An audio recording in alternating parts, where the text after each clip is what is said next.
नमस्कार दोस्तों, एक बार फिर से स्वागत है आप सभी का तुल्यारियस के इस डिजिटल प्लेटफॉर्म पर। और रोजाना इस समय हम बात किया करते हैं रीट एसएसटी के संपूर्ण सिलेबस पर आधारित कुछ इंपॉर्टेंट क्वेश्चंस के विषय में। आज फिर हम कुछ और प्रश्नों को देखेंगे और जानेंगे किस प्रकार के प्रश्न आपसे परीक्षा में पूछे जा सकते हैं। दोस्तों, टेस्ट शुरू करने से पहले आपसे कहना चाहूँगा कि अगर अभी तक आपने चैनल को सब्सक्राइब नहीं किया है तो कर लीजिएगा और वीडियो को लाइक जरूर कर दीजिएगा दोस्तों। तो चलिएगा शुरू करें आज के टेस्ट को। और इस टेस्ट का अगर आप पूरा लाभ उठाना चाहते हैं तो आप अपने कमेंट जरूर कीजिएगा और अपना आंसर चेक जरूर करना दोस्तों। साथ ही साथ आप अपना स्कोर भी बाद में शेयर कीजिएगा ताकि आप भी जान सकें आप कहाँ तक हैं और आपने कितना सीखा है। तो पहला जो हमारा प्रश्न है दोस्तों वो है 1857 की क्रांति के समय टोंक रियासत का नवाब कौन था जिसने अंग्रेजों का साथ दिया था?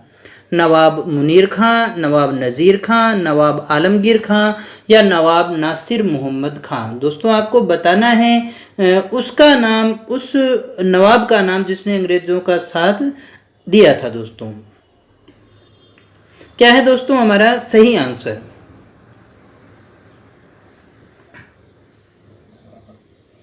तो दोस्तों, हमारा जो सही आंसर है वो है नंबर 2। इसका सही आंसर कौन सा है दोस्तों? नंबर 2 है। नवाब नज़ीर खां जो है उन्होंने अंग्रेजों का साथ दिया था। तो 1857 की क्रांति के समय नज़ीर खां जो है टोंक रियासत का नवाब था और अंग्रेजों का बहुत बड़ा भक्त हुआ करता था। लेकिन टोंक की जनता और सेना जो है वहाँ की, उनकी सहानुभूति जो है क्रांतिकारियों के साथ हुआ करती थी। और टोंक की जो सेना थी उसके बहुत बड़े भाग ने मिलकर के नवाब के किले को घेर लिया था। और इस नवाब का एक मामा था दोस्तों, और उस मामा का नाम था मीर आलम खां। क्या नाम था दोस्तों? मीर आलम खां। मीर आलम खां था जिसने जो विद्रोही थे उनका साथ दिया था। ये विद्रोहियों का साथ देने वाला था और ये अंग्रेजों का साथ देने वाला था। चलिएगा बात करें अगले प्रश्न की। दूसरा हमारा प्रश्न है, भारतीय राष्ट्रीय कांग्रेस ने असहयोग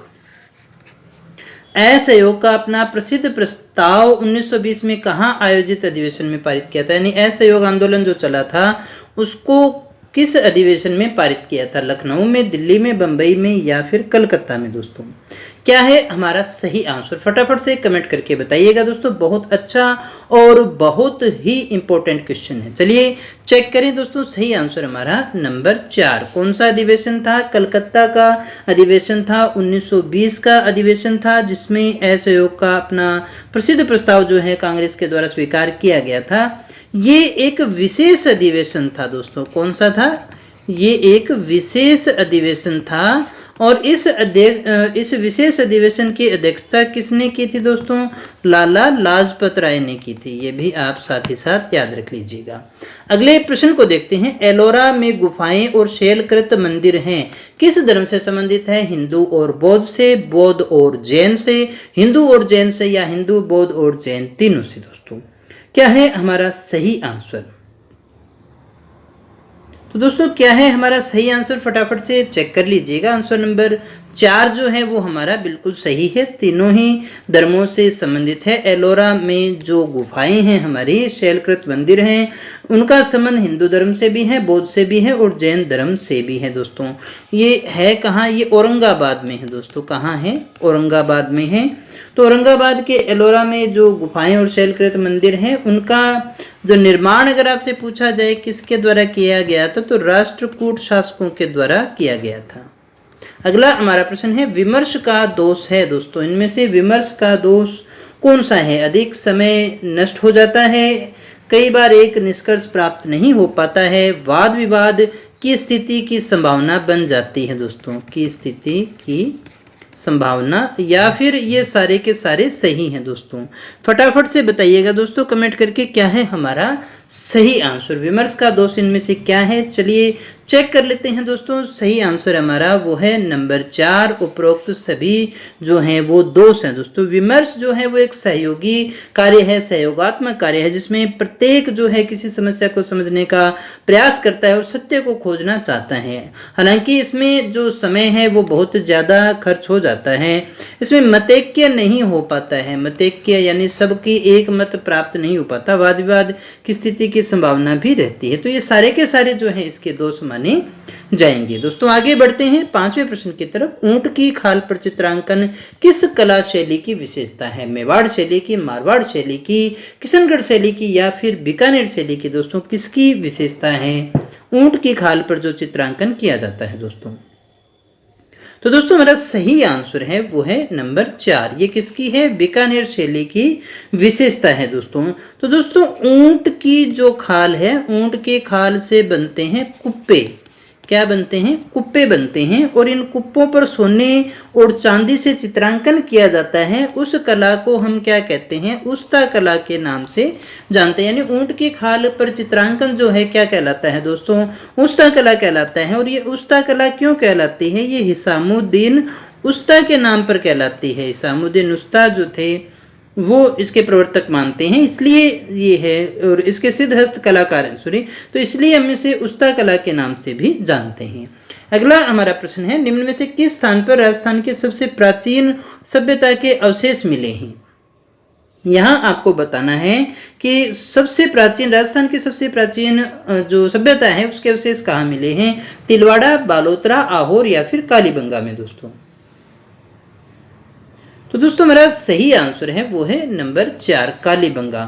तो कालीबंगा या फिर हड़प्पा सभ्यता जिसे हम कहते हैं 2300 से लेकर के 1750 ईसा पूर्व का ये स्थल माना जाता है। जो कहाँ है दोस्तों? कालीबंगा है कहाँ? कालीबंगा हनुमानगढ़ में है। तो ये हमारा सही आंसर था। अगले प्रश्न की बात करते हैं। गुर्जर प्रतिहार वंश का वो शासक जिसने अपनी राजधानी मंडोर से मेड़ता स्थानांतरित की थी दोस्तों, उसका नाम आपको बताना है। क्या है गुर्जर प्रतिहार वंश का वो शासक जिसने अपनी राजधानी मंडोर से मेड़ता स्थानांतरित की थी? उसका नाम क्या है दोस्तों? तो दोस्तों हमारा जो सही आंसर है वो है नंबर 3 नागभट्ट प्रथम। नागभट्ट प्रथम बहुत इंपॉर्टेंट है। ये गुर्जर प्रतिहार वंश का पहला प्रतापी शासक माना जाता है और इसने जो है अपनी राजधानी मंडोर से मेड़ता और अंत में जो है कहाँ स्थानांतरित की थी? जालोर स्थानांतरित की थी दोस्तों। बात करते हैं अगले प्रश्न की। निम्न में से किसने टोंक में नृत्य गायन संगीत के लिए एक शानदार हॉल बनाया जिसे सुनहरी कोठी कहते हैं? इसका निर्माण किसके द्वारा करवाया गया है दोस्तों?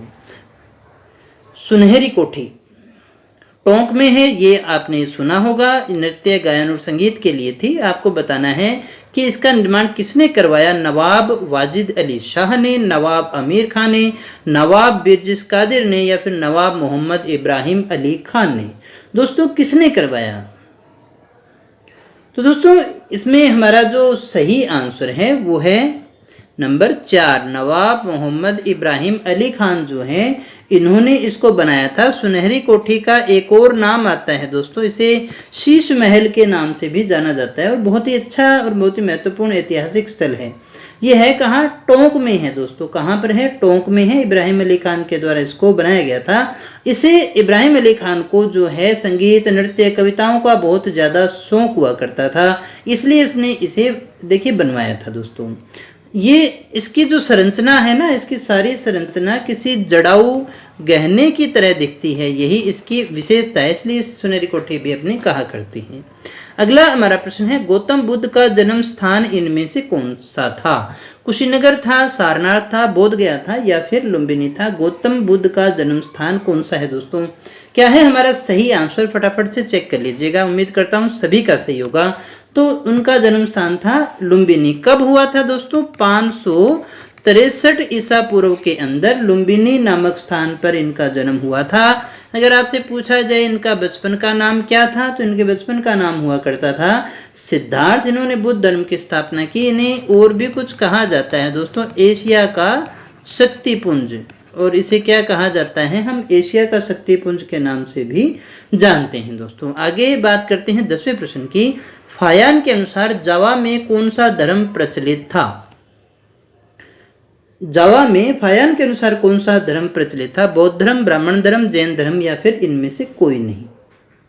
तो दोस्तों क्या है सही आंसर हमारा? तो चेक कर लीजिएगा दोस्तों, सही आंसर है नंबर 2 ब्राह्मण धर्म था।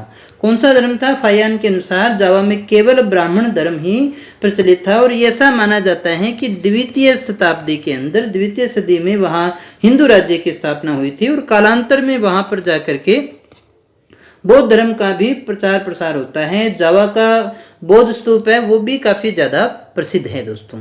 राजस्थान में राज प्रमुख का पद कब समाप्त किया गया दोस्तों, ये बताना है आपको। 30 मार्च 1948 को, 30 मार्च 1949 को, 1 नवंबर 1955 को या 56 को दोस्तों, कब जो है इसे समाप्त कर दिया गया दोस्तों, फटाफट से बताइएगा कमेंट करके क्या है हमारा सही आंसर।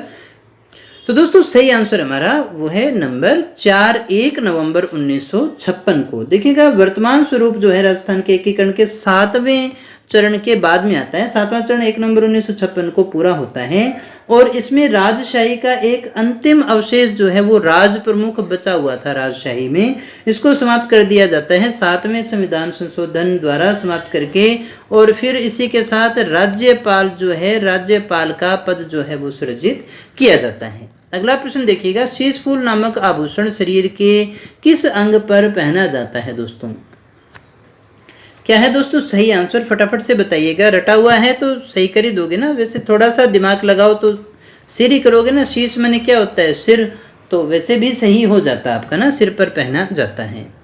सहकारी समितियों का प्रकार है, इनमें से सहकारी समितियों का प्रकार कौन सा है, उत्पादक सहकारी समितियां, उपभोक्ता सहकारी समितियां, गृह निर्माण सहकारी समिति या फिर उपयुक्त सभी हैं दोस्तों, क्या है हमारा सही आंसर, फटाफट से आपको कमेंट करके बताना है।